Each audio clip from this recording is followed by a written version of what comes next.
Scene one, take one.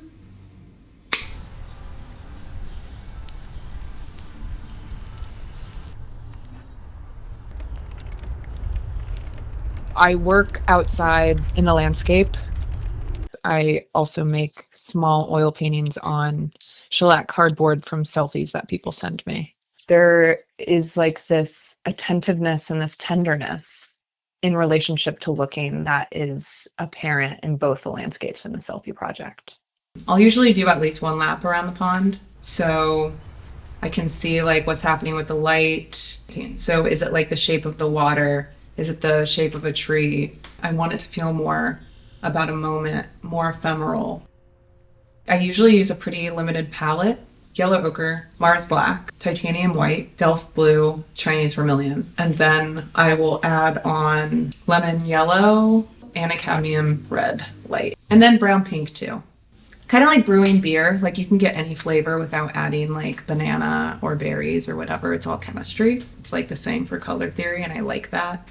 On a good day, I'll have two surfaces with me. So like maybe if the first one's a view, I want a shallower space in the second one. Or, you know, I only want to use like large brushes for the second one. Or like I can start, because it's kind of like, it's not totally like riding a bike. It's kind of like every time I go out, I forget how to paint, especially when I'm in a new landscape. You know, it's just a lot to take in and it takes time. And as I mentioned, I'm kind of impatient. Can you talk more about the need for speed? That you just. What is that? Is that like a Days of Thunder reference? No, is that Top Gun? I gave myself a time limit on this. I just wanted to paint it in 4 hours. Speed is definitely a thing. Like specifically for these two bodies of work, the speed helps me not get in the way of achieving a painting that feels like it's touching something real and present.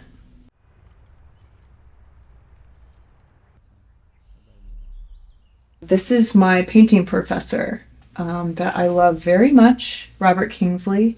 And this was a portrait that he gave to me. He paints a portrait every year on his birthday.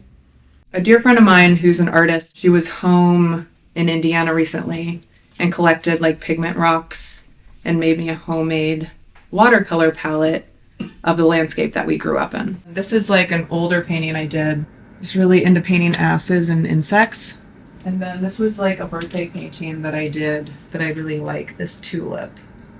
Right? This is the bedroom. So I spent a lot of time just laying here and looking at everything. I started painting on shellacked cardboard, which is what the selfies are on, as a way to like, I was feeling resistant to monumental painting. This little pochade box, which was a gift for my birthday from my younger brother. This is my studio. This is where the magic happens. Can we cut that out? I'm not explicitly thinking about like a narrative in like the landscapes or things in general, but I really do like thinking about the space between work in terms of like a narrative of looking, I guess, and like how my body moves through the world. Yeah, so I'm just kind of drawn to these, just like these smaller, more intimate spaces that they're kind of gross, or like their beauty is less conventional.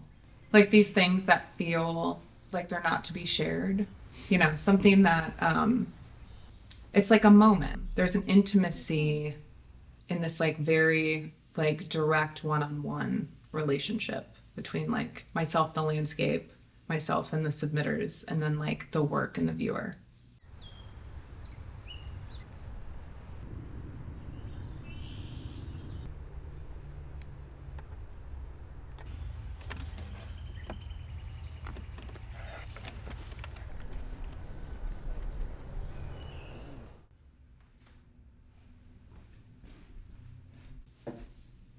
Does that make sense? Great. Yeah. Awesome. My name is Drea Cofield, and I'm a painter. It's a nice one. Sounds good. Sorry, Adam.